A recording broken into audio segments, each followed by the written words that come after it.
Throughout history, there have been mysterious discoveries that challenge our understanding of the past. But what if I told you that over 2,000 years ago, an ancient civilization may have created a device capable of producing electricity long before electricity was officially discovered? Welcome to Mystery in History. Today we explore the enigma of the Baghdad Battery, ancient technology or historical hoax. In 1938, an extraordinary discovery was made near Baghdad, Iraq, in the village of Kuyut Rabua. During an excavation, archaeologist Wilhelm Koenig unearthed a small, unassuming clay jar. But this jar wasn't just any pottery. It contained an iron rod surrounded by a copper cylinder and was sealed with bitumen. At first glance, it looks like a simple, ancient artifact. But Koenig had a theory. He believed that this clay jar was, in fact, an ancient battery, capable of generating electricity.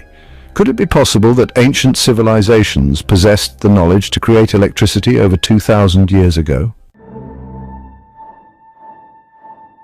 So, how would this ancient battery work? The theory goes like this. If the jar were filled with an acidic liquid, like vinegar or lemon juice, the liquid would act as an electrolyte, generating a small electric current between the copper and iron components. It's essentially the same basic principle behind modern batteries. The Baghdad Battery could have produced a voltage of about 1 to 2 volts. While that's not enough to power your phone, it would be enough to give a small shock or power simple devices.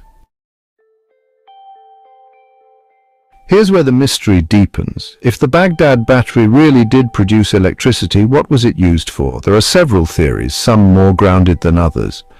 One popular theory is that the device was used in religious rituals. Perhaps it was used to electroplate gold onto silver objects, giving ancient artifacts their luxurious, gold-coated appearance. Electroplating is a technique that uses electricity to bond metal layers, and this small voltage would have been enough to accomplish that.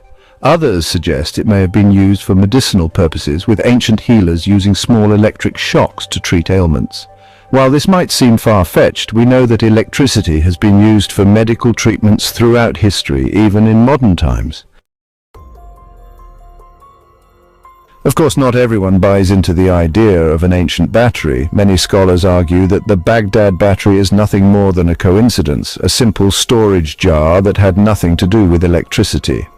Skeptics believe that the artifact could have been used to store sacred texts, or perhaps even to hold small scrolls or papyri. The copper and iron components may have been added to secure the jar, or to stop the contents from spilling out, not to generate electricity.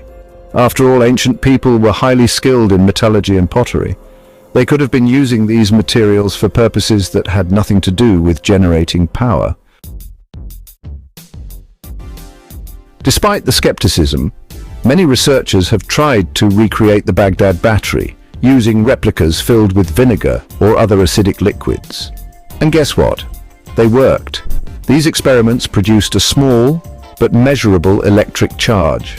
However, the question remains, why would ancient people create such a device? Was it intentional, or are we simply projecting modern ideas onto ancient artifacts? The Baghdad Battery remains one of history's most tantalizing mysteries. If it really was an ancient battery, it could change our understanding of ancient civilizations and their technological capabilities. Did ancient people know more than we give them credit for? Were they able to harness the power of electricity in ways we've long forgotten, or are we simply overthinking an otherwise ordinary object? Whatever the truth, the Baghdad Battery continues to spark curiosity and debate among archaeologists, scientists, and enthusiasts alike. It serves as a reminder that the past holds secrets we may never fully understand, but that's what makes history so fascinating. Right? Thank you for joining us on this journey into one of history's great technological mysteries. Until next time, keep exploring the mysteries of the past.